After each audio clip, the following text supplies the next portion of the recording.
for you. Luar biasa. Become a better you lah ya. Kembali ke laptop tuh artinya laksanakan, amalkan Pancasila, Indonesia pasti top. Bineka Tunggal Ika. Ya, lanjut pertanyaan tadi Mas Joni. Pemberitaan media massa pada waktu itu sempat heboh dengan keberadaan geng yang Abang pimpin sebagai spesial perampok Mas. Seperti apa ceritanya? Ya, saya melihat ketika itu kesejahteraan rakyat tidak merata. Yang kaya makin kaya, yang miskin makin miskin. Lalu saya berinisiatif bahwa kita harus bertindak, kita harus membuat semacam demonstratif gitu di pemerintah, teguran. Jadi saya mengumpulkan senjata nggak banyak, cuma granat, Thompson, pistol 5. Nggak banyak tapi Thompson. Lalu kita hanya menakut-nakuti dengan senjata tanpa membunuh. Dapat emas nggak banyak juga, cuma 120 kilo emas. Nah itu bisa banyak 120 kilo. Ya, kan, ini kan tingkatnya nasional, bukan hanya lokal Jakarta. Jadi saya coba berbuat menegur pemerintah ketika itu belum mampu mensejahterakan rakyat. Jadi saya ambil pun tidak pribumi orang-orang asing. Jadi orang asing yang banyak mengkeruk kekayaan bangsa Indonesia, saya ambil zakat infaknya dengan pistol.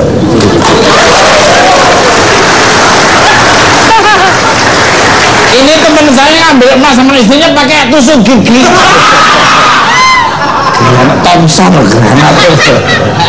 granat. Ya aku buka coba. Ini kalau ini jenis apa nih Om?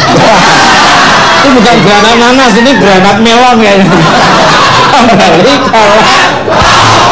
Untuk Bang Joni lagi, biasa ini inspiring ya. Selain merampok emas untuk dibagi-bagian kepada fakir miskin, pachinko sering merepotkan aparat pada saat itu dengan terlibat dalam balap liar dan bertempur dengan geng lain. Is that true? Awalnya memang kita nggak kebut-kebutan di jalan, bahkan kita sedikit ada demonstrasi. Misalnya kita makan pecel, lalu kita makan apa, yang lagi bawa motor gantian dong katanya, gue makan di belakang, yang di depan pindah ke belakang dalam kecepatan tinggi. Jadi dalam kecepatan tinggi yang satu makan, nah makannya habis gantian dong, pindah lagi ke belakang dalam keadaan motor. Itu hanya menunjukkan semacam mengekspresikan. Saya punya kemampuan seperti ini, apakah kamu punya? Gitu ya bahasanya. Makan pecel, jadi makan pecel gantian. Ini makan ban bekas waktu itu. Luar biasa. Teman-teman saya ini benar-benar dia orangnya nggak pernah nyakitin orang, tapi nyakitin dirinya sendiri. Kembali kalah. Nah, selama melakukan balapan liar selalu menang nggak Bang? Nah, kita waktu itu memang bertahap berbeda dengan anak-anak zaman sekarang. Nah sekarang saya melihat di Kemayoran ya, balap-balap liar. Bahkan putra saya yang bungsu ada usianya 27, dia sampai geger otak, 2 tahun di rumah sakit, sekarang sudah sembuh gara-gara balapan liar. Jadi taruhan 200.000, siapa yang sampai ke ujung yang menang 200 akhirnya ya karena ada kecurangan disenggol sama kawannya. Nah ini nggak bagus kan? Oh, nggak sporty, sudah cukup. Balap liar. Beda sama teman-teman saya ini malah balapan sama satwa liar waktu itu ya. Aku boleh tanya? Boleh. Apa sih yang membuat geng ini sangat disegani ini dulu? Sebetulnya bukan disegani secara formal ya. Kita nggak menonjolkan, tapi yang jelas bahwa anak saya itu bersenjata. Jadi saya mengatur, memanage mereka. Kalau bawa pistol kecil, revolver, saya katakan si Ade. Kalau apa? Bawa si Abang, berarti FM. Kalau bawa apa? Bawa si Kakek, berarti Thompson. Jadi kode. Sama siapa berangkat? Sama si kecil. Oh berarti bawa senjata revolver. Jadi gitu. Hanya kalau sudah besar. Kodenya gitu. Kode. Terus sampai sekarang bawa? Enggak, sekarang. Nah itu masih di bawah-bawah itu apa? Itu senjata benda itu. Kalau dari sini silakan. Iya. Jadi kan waktu dulu kan suka ngerampokin orang-orang yang lebih kayak terus dan ngambilnya emas. Itu menurut aku biasanya kan pasti ada perlawanan tuh. Bener-bener nggak ada kejadian pembunuhan. Betul.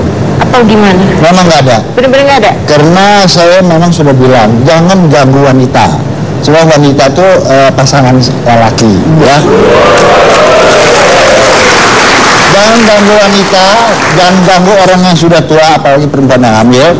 Jadi kita cuma ambil barangnya, jangan bunuh orangnya. Karena yang punya nyawa Tuhan, bukan kita. Kita juga nggak mau dibunuh kan. Nah, nanti suatu saat, waktu saya sekarang sudah jadi mubalik, penceramah, saya ketemu dengan ulama besar. Dia bilang, Bang John, kalau Bang John udah kaya dari uangnya sendiri, ganti tuh orang-orang yang pernah Bang John sakitin. Mudah-mudahan. Luar. Amazing, incredible ya. Jadi ya, Bang John, saya mau tanya, ini kan orang-orang yang sudah dirampokin itu, apakah Bang John ingat semua orang-orangnya dan berapa banyak dan berapa besar emasnya yang diambil? Memang sampai sekarang saya menyimpan data-data orang yang pernah menjadi korban saya. Di antaranya suatu saat saya dipanggil ke daerah Brebes, Tegal. Di Tegal saya ceramah. Ketika ceramah saya nggak tahu siapa yang manggil saya. Tapi saya heran, kok saya baru ngomong 1 jam aja dikasih uang 86 juta. Oke, akhirnya saya pulang. Suatu saat saya penasaran, saya kembali lagi tanya sama karyawan, itu siapa sih yang manggil saya, kok segala baju baru, uang besar, dikasih lagi nginep di tempat di Gucci ya, tempat les di tempat mewah. Oh, itu yang abang merampok di Jakarta tokonya. Kok dia nggak suruh bunuh si Joni, bahkan dia kasih saya berlebihan. Saya peluk orang itu, ketemu saya peluk, saya nangis. Saya bilang, kok Anda berhati malaikat, saya bilang. Kenapa Anda nggak suruh orang bunuh saya? Saya juga manusia, saya juga punya salah, dia bilang. Nah, itulah yang membuat saya makin bertobat. Kok orang nggak balas kejahatan dengan kejahatan, tapi balas dengan kebaikan. Ya, kembali ke untuk Bang Joni lagi. Nah, kamu untuk contoh sebentar ya. Karena nama besar Pachinko, akhirnya banyak geng motor yang muncul dengan atribut Pachinko ini. Bang Joni sendiri tahu nggak tentang hal itu dan bagaimana pendapatannya nih? Iya, memang banyak orang yang memakai nama Pachinko karena memang Jakarta bagian barat itu umumnya dihuni oleh masyarakat mayoritas Tionghoa. Jadi pasukan Cina kota, dan umumnya mereka meniru-niru. Mungkin kalau Anda buka Facebook saya Joni Indo, akan ada puluhan Joni Indo di sana. Tapi yang mana yang asli bingung. Jadi Mas Tuku bisa lihat nih yang asli Mas. Kemana aja. Saya ingatnya dari senyumnya. Senyumnya itu yang tidak bisa dilihat. Tapi pastinya waktu mudanya pasti ganteng banget. Dulu kamu ngomong ganteng kok di depan saya. Ya jelas saya kegeeran toh ya. Sekarang aja lebih ganteng banget nih, Mas. Emang kamu mau berubah pikiran? Makanya jangan dilupakan, makanya yang lalu biar berlalu, tapi yang lalu itu untuk spion, untuk kontrol diri. Belum kesana aja. Boleh. Tadi kan yang berbuat kebaikan tuh Bang Joni. Nah, ada nggak ketemu yang benar-benar berhadapan mengingat masa lalunya? Ya, memang ada. Ketika saya ceramah ke daerah Cibaliung, Banten, saya pulang di Tegal, rombongan rampok. Mereka 4 orang tebang pohon kira-kira diameternya 30 cm ke kiri dan ke kanan, lalu ada batu-batu besar disembunyikan di daunan. Lalu saya tabrak di tengah. Saya tabrak, knalpot saya copot. Saya lihat orang kejar-kejar saya pakai golok 4 orang. Jadi sendiri nih? Bang sendiri. Nah, tapi ya syukur karena ya masa lurahnya rampok mau dirampok ya nak. Kemana main mau? Yang akhirnya lolos. Salah. Belajar dulu dia sama saya.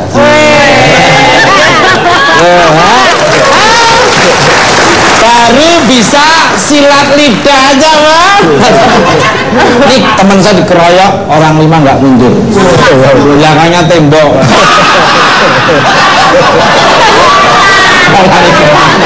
Kembali ada cerita menarik ketika Bang Joni pada akhirnya berhenti dari dunia kriminal dan mendalami ajaran agama. Bagaimana sih ceritanya Bang Joni pada akhirnya berubah haluan hidup secara gratis ini? Pertama kita harus pandai mencerminkan bagaimana diri kita kepada masyarakat. Kita bisa berbuat baik nggak? Masa ngajarin orang bisa buat diri sendiri nggak bisa? Nah kemudian ada di lingkungan mana? Kebetulan saya ada di Jawa Barat, Mas Tuko. Walaupun sahabat saya, teman-teman saya banyak di Jawa Timur, di Jawa Tengah, tapi saya ada di Jawa Barat. Lalu oleh para paguyuban, ormas dan lain sebagainya, saya dinobatkan menjadi panggilan Ki. Nama saya bingung, namanya Umar Billah. Jadi Ki Umar. Jadi kemarin sebulan yang lalu kami dari kelompok Sundawani berarti orang-orang Jawa Barat harus berani dalam arti kata berbuat kebaikan, bukan berani dalam arti kata sok-sokan, arogan dan lain sebagainya, tapi berani berbuat baik. Jadi ihdinas siratal mustaqim, di jalan yang benar. Jalannya benar, orangnya yang nggak benar. Ya kan? Jadi wal awalu wal akhiru. Jadi awalannya benar, nanti belakangnya benar. Lailatul Qadar 1000 bulan subhanallah. Kembali ke pemirsa. Lain dulu, lain sekarang, lain lubuk, lain belalang. Yang penting dibuka dulu baru diserang. Makan lemper. Makan lemper dibuka dulu. Lontong juga gitu.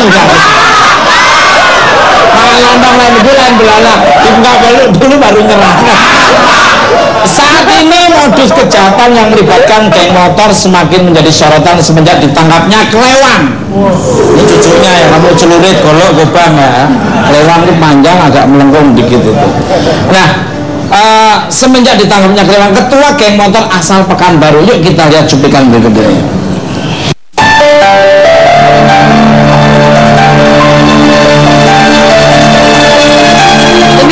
Tabir kelam geng motor semakin terkuat setelah ditangkapnya gembong geng motor asal Pekanbaru kelewang. Kakek berusia 57 tahun ini memberikan kesaksian fenomenal tentang dunia hitam geng motor binaannya. Pria bernama asli Murdijo ini mendoktrin puluhan anggotanya untuk berani melakukan tindakan kriminal hingga membenci aparat kepolisian. Parahnya lagi, perbuatannya semakin merusak moralitas generasi muda dengan mengajarkan seks bebas dan narkoba. Dalam pengakuannya, kelewang selalu menyebut nama geng ekstisi sebagai wadah yang menaunginya. Sekjen ekstisi di Bandung pun geram. Pasalnya ekstisi bukanlah kelompok geng motor kejam seperti yang diucapkan kelewang. Kini klub motor yang berdiri di tahun 1982 ini pun sering dikaitkan dengan aksi kejahatan bermotor yang terjadi di Indonesia. Sebenarnya ada hubungan apa kelewang dan ekstisi? Sesaat lagi dibuka empat mata.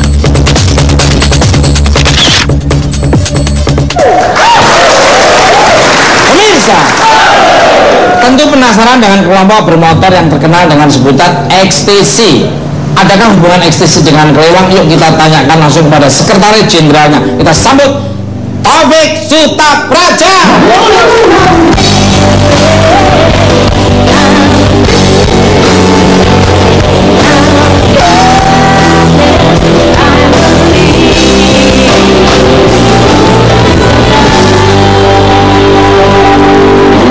Setelah yang satu ini, Mas Taufik akan menjelaskan tentang seringnya ekstisi dikaitkan dengan tindakan kriminal. Jangan kemana-mana, tetap buka Mas.